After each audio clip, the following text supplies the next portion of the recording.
থাইল্যান্ডের blue temple এবার পুজোর অনুভব, থাইল্যান্ডের ব্লু টেম্পল এবার পুজোর অনুভব।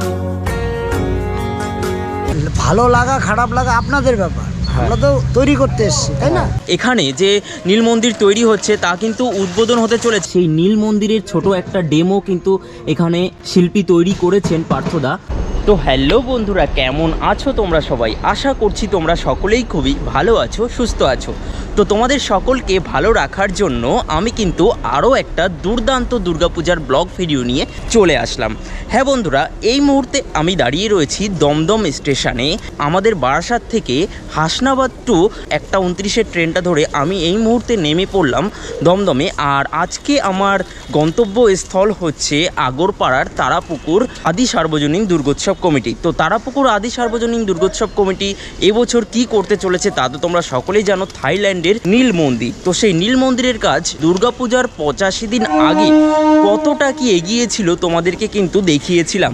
আর আজকের দিন থেকে দুর্গাপূজার বাকি মাত্র কিন্তু 76 দিন আগে এই নীল মন্দিরের কাজ কতটা কি এগিয়েছে তোমাদেরকে দেখাবো। এবং এই দমদম অথবা শিয়ালদা থেকে তোমরা সেই স্থানে কিভাবে যাবে, কোন ট্রেন ধরে যাবে, তো সেই বিষয়ে কিন্তু আজকের ভিডিওতে জানাবো। প্রতিটা খুঁটিনাটি তথ্য তোমরা কিন্তু জানতে পারবে এই পুজো সম্পর্কে। তোমরা প্রথম থেকে শেষ অবধি আজকের ভিডিওটা দেখতে থাকো। তো এখন আমাকে এখান থেকে মেইন লাইনের ট্রেন ধরতে হবে 1 নম্বর প্ল্যাটফর্ম থেকে। তো চলো যাওয়া যাক।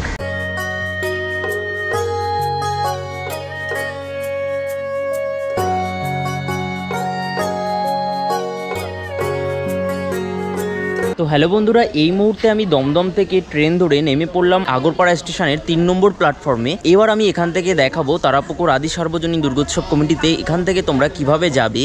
তো আগের যে ভিডিওটা করেছিলাম সেখানে কিন্তু তোমাদের আমি যখন 1 নম্বর নেমেছিলাম আর কি, তো এই হচ্ছে 1 নম্বর প্ল্যাটফর্ম। 1 নম্বর প্ল্যাটফর্মের নিচ দিয়ে মানে একদম পাশ দিয়ে একটা রাস্তা চলে গেছে, 5 নম্বর রেলগেট পার করে যেতে হয়, সেটা আগের ভিডিওতে তোমরা দেখে নিও। এবার আমি অন্য একটা রুট ধরে যাব, সেই রাস্তাটাও তোমাদেরকে দেখিয়ে দেবো আমি। এই যে ফ্লাইওভারটা দেখতে পাচ্ছ, এখান দিয়ে পার হয়ে ওই 4 নম্বর প্ল্যাটফর্মে যাওয়ার পর বাঁ হাতে, মানে এই যে আঙুলটা দেখতে পাচ্ছ, বাঁ হাতে গেলেই কিন্তু একটা রাস্তা চোখে পড়বে, ওই রাস্তা দিয়েও কিন্তু যাওয়া যায়। তো আমি 4 নম্বর প্ল্যাটফর্মে দেখো চলে আসলাম। এই হচ্ছে 4 নম্বর প্ল্যাটফর্ম। তো 4 নম্বর প্ল্যাটফর্ম থেকে এদিকে একটা রাস্তা চলে গেছে, এইদিকে গেলে কিন্তু সেই রাস্তাটা আমাদের চোখে পড়বে। 4 নম্বর প্ল্যাটফর্ম। 4 নম্বর প্ল্যাটফর্ম থেকে নিচে নামার পরই কিন্তু সাইকেল এবং বাইক রাখার একটা গ্যারেজ চোখে পড়বে। এই গ্যারেজের এখান থেকে তোমরা যদি এবার বাঁ দিকে ঘুরে যাও, বাঁ দিকে গেলে কিন্তু আমাদের তারাপুকুর আদি সার্বজনীন যে পুজোটা হচ্ছে ওই পুজোটা দিকে যাওয়া যাবে আর কি। দেখো আমি এই মুহূর্তে 1 মিনিট মতো সামনের দিকে এগিয়ে আসলাম। এগিয়ে আসার পর এরকম একটা রাস্তা চোখে পড়বে, এই দিকে ডান দিকে একটা রাস্তা রয়েছে এবং সোজা একটা রাস্তা রয়েছে। তো এই সোজা রাস্তা ধরে এগিয়ে গেলে কিন্তু আমাদের সেই গন্তব্যস্থলটা রয়েছে। তো দেখো এখানে একটা ডোবা রয়েছে, দেখতেই পারছো, আর এই পাশে রেল লাইন রয়েছে। আমরা গতবারের ভিডিওতে কিন্তু ওই পাশে একটা রাস্তা রয়েছে, ওই পাশ দিয়ে গিয়েছিলাম। তো তোমাদেরকে ছোট ছোট ক্লিপের মাধ্যমে রুটটা দেখিয়ে দিচ্ছি, তার কারণ পুজোর সময় আসতে যাতে কোনো তোমাদের অসুবিধা না হয়। তো চলো এই ডোবা বরাবর, মানে এই রাস্তা বরাবর হেঁটে যাওয়া যাক। তো দেখো ডোবা বরাবর ওই আমি 2-3 মিনিট সামনের দিকে এগিয়ে আসলাম। এগিয়ে আসার পর এরকম দেখো জলাশয় হয়ে গেছে একেবারে। একটু আগে বৃষ্টি হয়েছে, একটু বৃষ্টি হলেই আর কি এরকম জল জমে গেছে এখানে, কি আর বলার। তো এই দিকে তোমাদেরকে দেখিয়ে রাখি, তো আগের ভিডিওতে যখন এসেছিলাম এর আগের বার, তখন কিন্তু এই যে এরকম রেলগেট পার করে এসেছিলাম, এই যে 5 নম্বর রেলগেট। তো এবার এইখান থেকে যদি আমরা সামনের দিকে এগিয়ে যাই, মানে 3-4 মিনিট হাঁটতে হবে, তাহলে কিন্তু ওই পুজোটা আমাদের চোখে পড়বে। তো দেখো বন্ধুরা, যেমন কথা তেমন কাজ। তো এই মুহূর্তে আমি চলে এসেছি তারাপুকুর আদি সার্বজনীন দুর্গোৎসব কমিটির দুর্গাপূজা প্রাঙ্গণের একদম সামনে। তো দেখতেই পাচ্ছ জলাশয়ের উপর কিন্তু এবছর দুর্গাপূজা মণ্ডপটি করা হচ্ছে। তো গত বছর বর্ণময় বেনারস কিছুটা কিন্তু এই জলের উপরেই করা হয়েছিল এবং এই জলটাকে কিন্তু তারা ব্যবহার করেছিলেন গঙ্গা হিসেবে। তো এই রাস্তাটা কিন্তু খুবই ব্যস্ততম রাস্তা, দেখতেই পাচ্ছ অনেক গাড়ি ঘোড়া চলছে আর কি। তো দুর্গাপুজোর সময় কিন্তু এই রাস্তা দিয়ে একটা লাইন পড়ে। আর তোমাদেরকে দেখিয়ে রাখি, এই হচ্ছে সেই ব্যানার। খুঁটি পুজোর সময় কিন্তু এরকম একটা ব্যানার উন্মোচন হয়েছিল, দুর্গোৎসব 2024 নীলে বিলীন। দেখতে পাচ্ছ গাড়ি যাচ্ছে, নীলে বিলীনের সময় একদম নীল রঙের গাড়ি যাচ্ছে, কি আর বলবো। নীলে বিলীন তারাপুকুর আদি সার্বজনীন দুর্গোৎসব কমিটি একদম লেখা রয়েছে এই ব্যানারটা। তো এদিকে রয়েছে দুর্গাপূজা 2024-এর ব্যানার, সেটা তোমাদেরকে দেখালাম। এবার দেখাবো তোমাদেরকে ইন ডিটেলসে এই যে দুর্গাপূজা মণ্ডপটি এবছর তারাপুকুর আদি সার্বজনীন দুর্গোৎসব কমিটির এবছরের নিবেদন হচ্ছে ওয়াট রং সোয়াটেন থাইল্যান্ডের যে নীল মন্দির রয়েছে সেই নীল মন্দিরের আদলে কিন্তু এখানে এই দুর্গাপূজা মণ্ডপটি তৈরি হচ্ছে। তো এর আগের বার যখন 85 দিন বাকি থাকতে এসেছিলাম, মানে 2 সপ্তাহ আগে বলা যেতে পারে, তো 2 সপ্তাহ আগে যখন এসেছিলাম তখন কিন্তু এতটা বাঁশের কাজ বা এতটা স্ট্রাকচার কিন্তু তৈরি হয়নি। আর এখন কিন্তু অনেকটাই কাজ এগিয়ে গিয়েছে, দেখতেই পারছো। আর এই যে এইখান দিয়ে কিন্তু দর্শনার্থীরা যাবে এবং যাওয়ার পর এই দিক দিয়ে ঘুরে ওই পাশ দিয়ে গিয়ে এই নীল মন্দিরটার দর্শন করে এখানে এক 50 ফুটের যে বৌদ্ধ মূর্তি, সেই বৌদ্ধ মূর্তি থাকবে, যেটা আমাদেরকে পার্থদা বলেছিলেন আর কি। তো এই পাশ দিয়ে গিয়ে এই পাশে কিন্তু যে আর একটা মন্দির তৈরি হচ্ছে, যেটা আমি তোমাদেরকে দেখাচ্ছি, সেই মন্দিরে কিন্তু মা দুর্গাকে নির্মাণ করা হচ্ছে বা স্থাপন করা হয়েছে আপাতত। তো সেটি এখন দেখানো যাবে না, সেটা আর কি সিক্রেট রয়েছে, পরবর্তীতে রিভিল হবে মা দুর্গা। তো ওইখানে কিন্তু মা দুর্গাকে তারা দর্শন করে এই দিক দিয়ে কিন্তু বেরিয়ে যাবে, এরকম একটা সিস্টেম তৈরি করা হয়েছে। আর বলে রাখি তোমাদের, এই যে থাইল্যান্ডের নীল মন্দির এখানে হচ্ছে তার একটা ছোট একটা মডেল তৈরি করা হয়েছে, সেটাও তোমাদেরকে দেখাবো। কিন্তু আপাতত কতটা কি তৈরি হয়েছে সেটা তোমাদেরকে এক ঝলক দেখিয়ে দিচ্ছি। আকাশের রং মেখে নিয়ে গায়ে সাগর হয়েছে নীল, দিগন্ত এসে অনন্তে মিশে খুঁজে পায় তার মিল।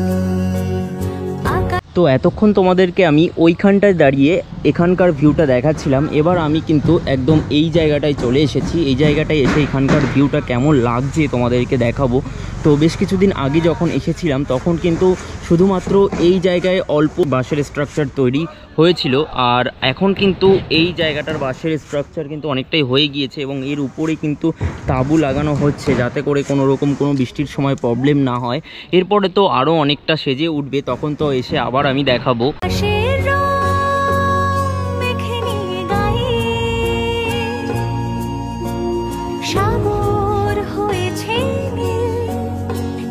এই দুপুরবেলা একজন কাকুর সাথে দেখা হয়ে গেল, ইনি কিন্তু এখানকার মিস্ত্রি আর কি, সহশিল্পী। তো কাকু, আপনার নাম কি? তাপস ঘোষ। আচ্ছা, তো আপনি এখানকার নীল মন্দির তৈরি করছেন তারাপুকুরের বুকে, তো আপনার কেমন লাগছে এই দায়িত্বটা পেয়ে? ভালোই লাগছে, এমনি খারাপ লাগছে না। আমরা এখন তো আমাদের প্যান্ডেলের ব্যাপার না। আচ্ছা, কবে থেকে কাজ শুরু হয়েছে এখানে? মোটামুটি 21-এ, এর আগের কি মাস গেল ওই মাসে। আচ্ছা, আগের মাস থেকে শুরু হয়েছে। আর কতদিন লাগবে তাও এই পুরোটা টোটাল তৈরি করতে? আপনারা তো তৈরি করছেন। এটা টোটাল তৈরি করতে এখনো 2 মাস 2.5 মাস টাইম লাগবে, কিন্তু আমাদের বাঁশের কাজ আর সপ্তাহখানিক লাগবে।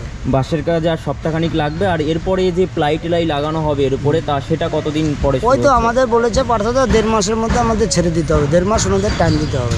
আচ্ছা, তো দুর্গাপুজোর তো আর বেশি দিন বাকি নেই, তা কেমন লাগছে দুর্গাপুজো? মা যে আসছে আমাদের মর্তে, তো কেমন লাগছে? ভালো লাগা খারাপ লাগা আপনাদের ব্যাপার, আমরা তো তৈরি করতে এসেছি, তাই না? না, মা আসছে সেটা কেমন? সে তো মা তো আসবেই, মা আসবে না, মা তো আমাদের জন্যই তো আসছে। হ্যাঁ, মা আসলে আমাদের 2 পয়সা হচ্ছে, কাজকর্ম করছি, সেই মায়ের আশীর্বাদে আপনাদের কর্মসংস্থান হচ্ছে।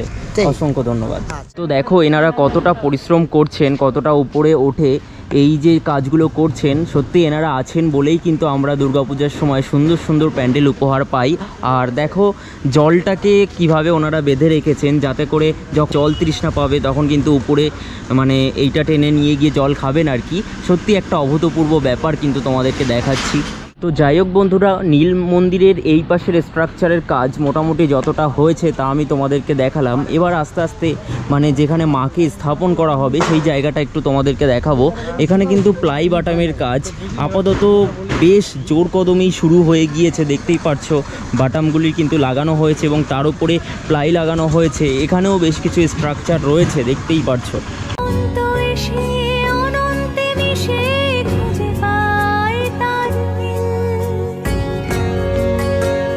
তো এই যে দেখো আপাতত আমি ভেতরের দিকে ঢুকছি আর কি, যেখানে মাকে স্থাপন করা হবে।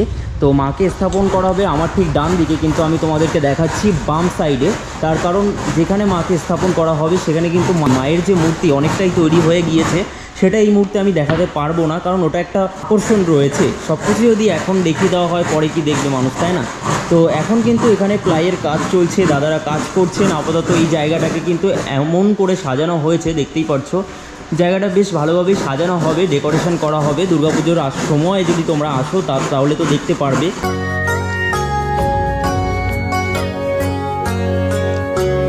নীলের প্রতীক উদারতা, চিন্তা কল্পনায় দৃশ্যে অহিংসা।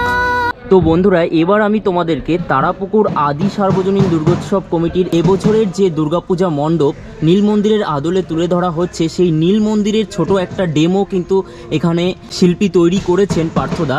তো সেই যে ছোট ডেমোটা তোমাদেরকে আমি বুঝিয়ে দিচ্ছি। দেখো, তো এই যে টোটাল যে আকৃতিটা এরকম রয়েছে, আর পাশে যে এরকম একটা ছোট স্ট্রাকচার দেখতে পাচ্ছ, তো এটা কিন্তু নীল মন্দিরের ইন্টেরিয়ার সাইড, মানে ভেতরের দিকে কিন্তু থাকবে। জায়গাটা দেখতে পাচ্ছ, এইখান দিয়ে কিন্তু দর্শনার্থীরা ভেতরে প্রবেশ করবে এবং এই টোটাল স্ট্রাকচারটা কিন্তু জলের উপরে দাঁড়িয়ে থাকবে।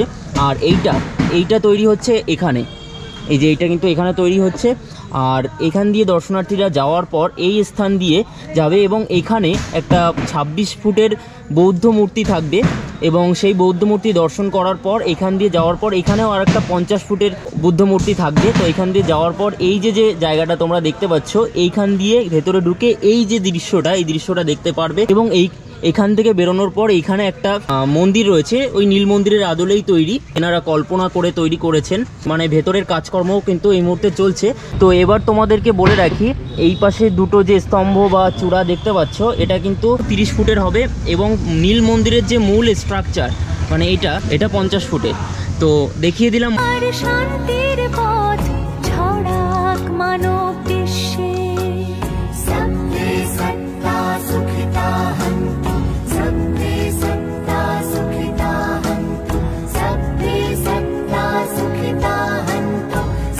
তাহলে তোমাদেরকে এই ভিডিওর মাধ্যমে দেখিয়ে দিলাম উত্তর 24 পরগনা জেলার বুকে একটি বিখ্যাত দুর্গাপূজা কমিটি আগরপাড়া তারাপুকুর মিলন সংঘ অর্থাৎ তারাপুকুর আদি সার্বজনীন দুর্গোৎসব কমিটির এবছরের যে নিবেদন দুর্গাপূজা 2024-এর, তা হচ্ছে ওয়াট রং সোয়াটের নীল মন্দিরের কাজ কতটা কি এগিয়েছে দৃশ্য।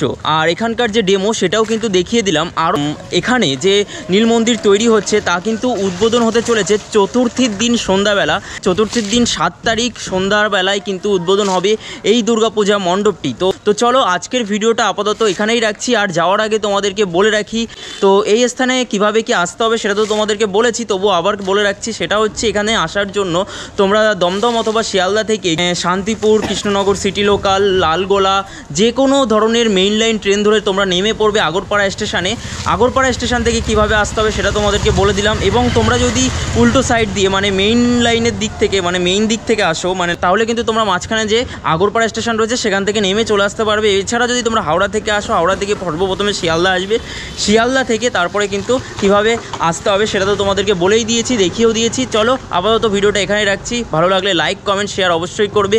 আর রোদে ঘেমে পুড়ে বৃষ্টিতে ভিজে ভিডিও করছি, একটা তো মানে সাপোর্ট তো করতেই হয়। চলো টাটা।